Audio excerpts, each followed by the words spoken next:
Okay, so it's time to talk about The Equalizer 3. It's the third, as the title implies, the third movie in the franchise.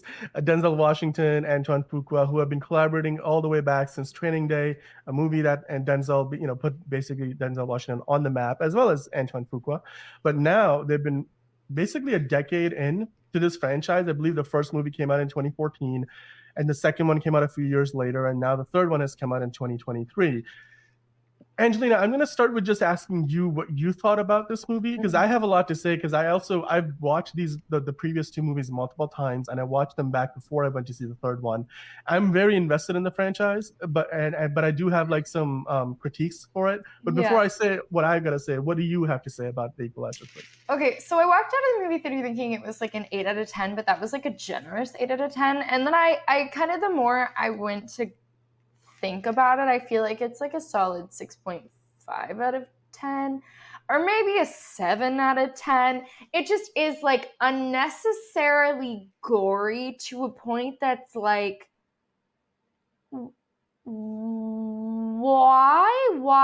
why I guess they were all like that, but I don't really remember that sticking out to me as much from the first one.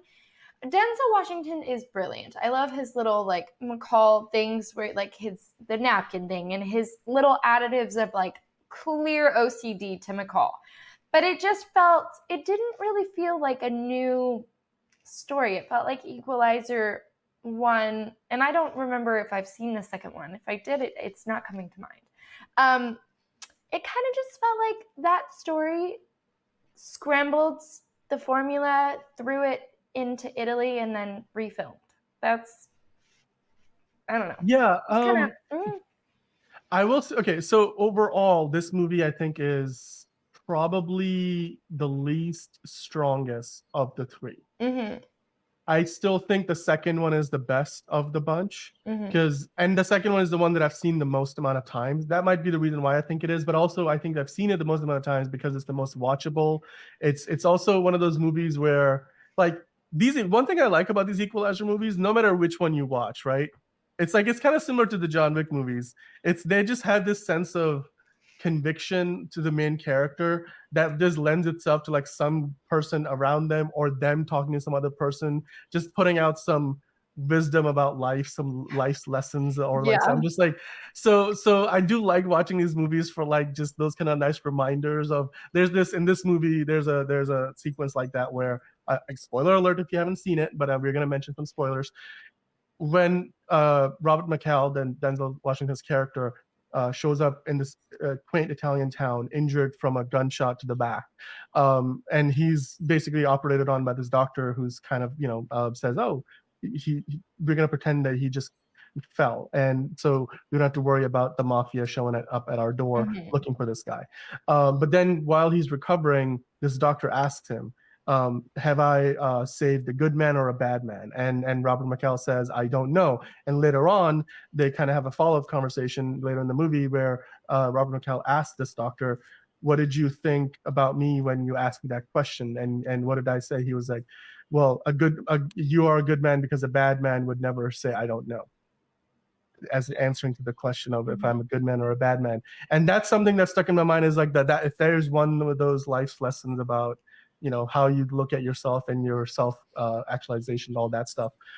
The second movie had a lot of that stuff. The second movie actually has a really good subplot where Denzel Washington's character takes in this young black youth who's sort of on the way to getting into a gang and then potentially getting killed as part of like some an inter-gang war or something, and he pulls him out of that situation, puts him to work, and the kid loves to paint, so he says I'll he doesn't preach his way to getting that kid to do on the right path, but he sort of like nudges him along. And if you I'm probably doing a bad job describing exactly how it happens, I but if you just watch feel the like second movie, it's very well put together. This movie doesn't really have anything like that though. yeah, I'm like No. that doesn't necessarily feel like sage life advice to me. It feels like they took sort of like a story and a sort of cliche notion of like a good man would say that and just respun it and made it their own. It just Yeah. felt a little No, really, yeah, okay.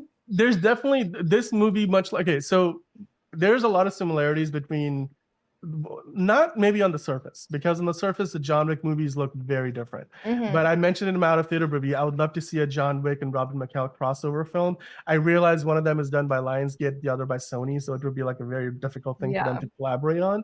But I'm sure they can figure it out. Sony's already got something like that with Spider-Man and Marvel, so maybe they've got But John the Wick stuff is down. dead. Come on, Dan. Is he though? Because like there's a fifth one We coming, don't know. None of us and know.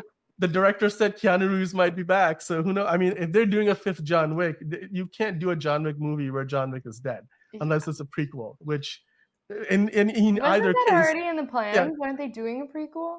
Well, the prequel they're doing is the show on Peacock, which doesn't focus on John Wick directly. It's on the Continental, the hotel in New York. But anyway, what I was basically saying is the John Wick movies and these Equalizer movies, they're taking those action genre formulas that we have, going back to like the movies like Rambo and whether it's First Blood, or whether you're talking about any other Arnold Schwarzenegger movie from the 80s and 90s, the Terminator movies, just jaded main hero who's past his prime. He's done his bit, but now he's kind of pulled back into action, and he just can't. He's the righteous man who's got to do the right thing.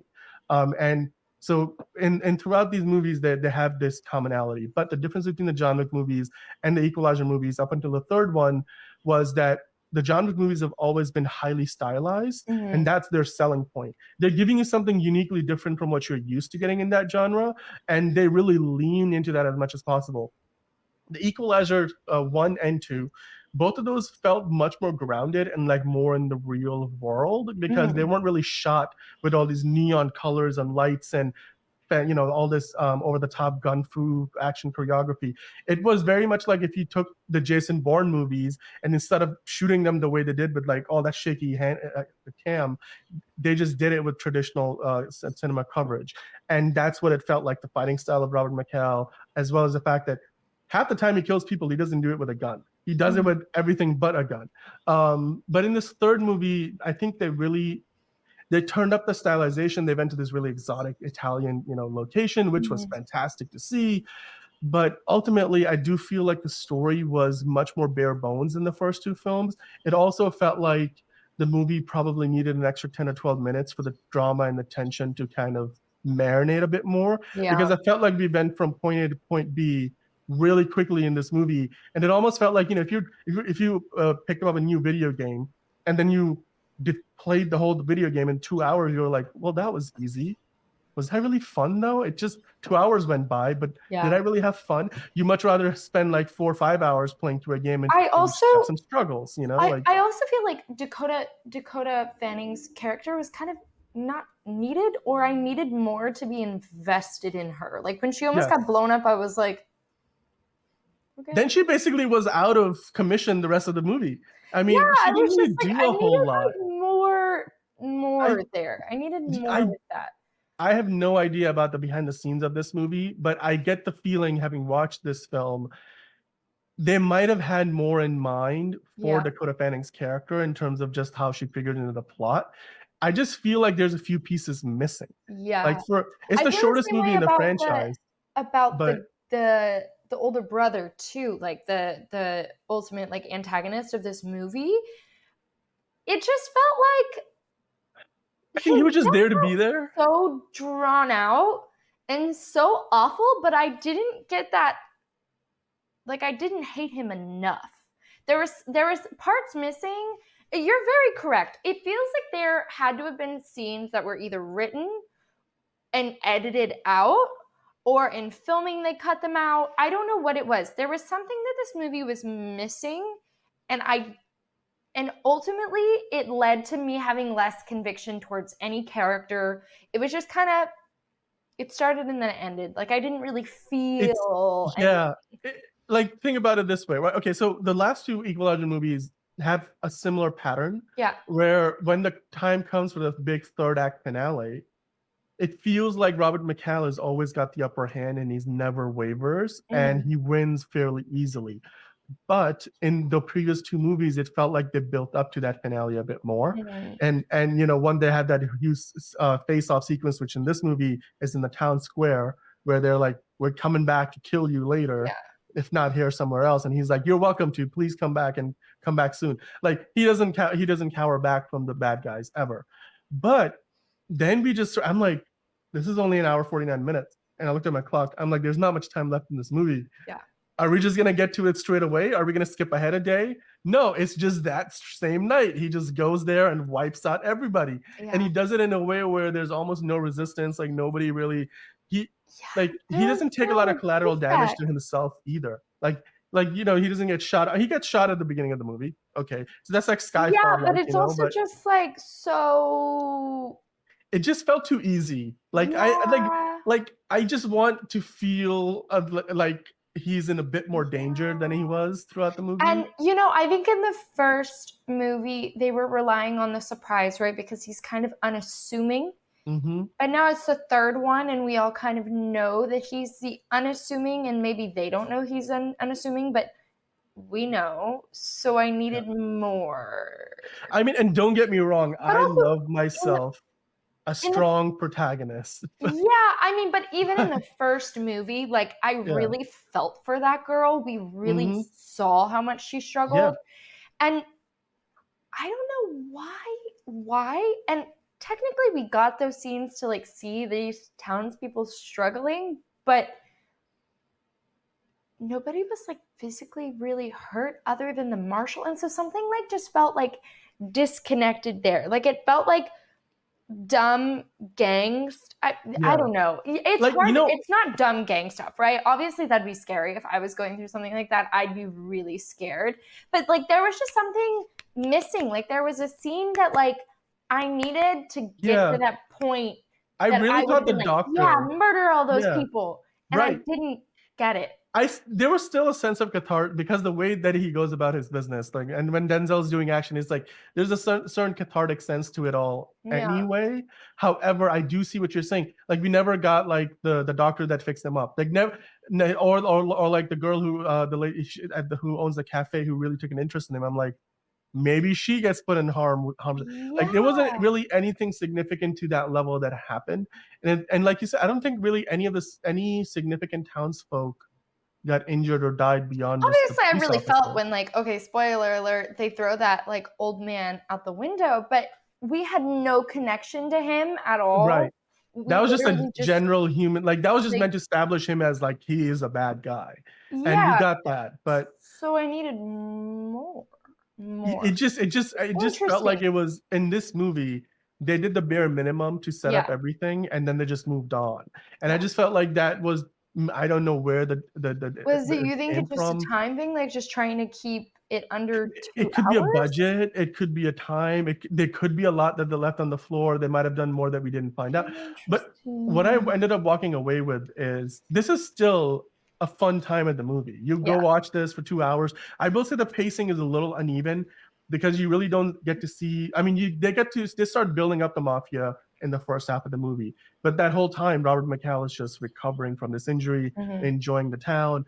And it's not until literally halfway through the movie that they have a direct confrontation with him and the younger brother. And then later on he kills the younger brother and his entire posse, and then it just kind of escalates real fast. Yeah. And then the movie's over before you know it. So I do feel like the pacing was a little off. It's still a fun time at the movies if you like these kind of movies. If you enjoyed the first two, I think you will have a good time at the third one. I just also felt like this movie, given how quickly we and the bare minimum we did and how it ends, are they setting this up for the sequel? Because at one point at the beginning of this movie, I felt like, and the way they were marketing it, it felt like the finale of the trilogy. And No, by this the end of the movie, movie, I I felt like, definitely feel they set it up. They let you know on the very last end of the movie that the older brother that he killed was the head of the Kimura families. And I feel like and there they was, left that nugget to leave it yeah, open so that the Kimura there's comes for him. other families under him Yeah. that might And they also, don't yeah, really they don't signify that until like what the last 5 right, minutes of the movie, if that. yeah. Yeah. Also, the fact that Dakota Fanning's character, they tie it into she's the Yeah. daughter of Bill Pullman, and forget the other actress's name. The two people who really were like his rock in the first couple of movies. Yeah. Which if you haven't seen the second one, there's a reason why they're not in the third movie. Just letting you know. Okay. But her being their daughter. So I think it was a nice I was tie-in. missing the personal connection there for sure. So I But if you look, I need to go see the second movie. yeah, Yeah. but there was like this one callback where he's like having this flashback and he sees the woman from the first who was like who basically helped him get out of the whole world of the CIA. I think you might it happens quick, so It was in the you might first movie, skip right? over it. I do Mhm. vaguely remember it. Mhm. Yes. Okay. And yeah, so they do tie it back, but ultimately I think they're just setting it up. So okay, so now this Dakota Fanning character is going to be like his inside person Mm. at the CIA to help him with all this stuff. I will say that the best parts about these movies are the parts where at the end you see like the random stranger that he has helped, and then see the joys and the joy in their faces. In the second movie, he helps old really old gentleman find his older sister who got separated in a Holocaust camp in Nazi Germany. And so, and it wasn't even like he was looking for his older sister. He was just looking to get a painting of his older sister that they kept asking for proof. Like, is this really your older sister? Otherwise, it was getting sold for millions of dollars. And not only did he help him like get that painting, but apparently his older sister was still alive. And so this 70, 80-year-old man finds his older sister. Then they've been separated since World War II. So there was just a lot of cathartic, like just, Yeah. joy in seeing that. In the first movie, there's elements like that. In this third one, it's with the money of Yeah. this one person's lifelong savings that went away because these mafia people in this part of Italy were siphoning off the funds. All of that stuff I think is really the heart of the movie, and I felt like the second movie leaned into that a lot more than the third one did. Where in the third one, it just felt like they were tying up how the movie begins at the end by kind of going full circle, while setting it up like as in, okay, so moving forward, this dynamic between Dakota Fanning and Denzel Washington's characters is going to be an ongoing thing. So yeah, I mean, I am excited to see where this franchise goes Yeah. now, because I'm sure these movies are not expensive to produce. They're definitely not.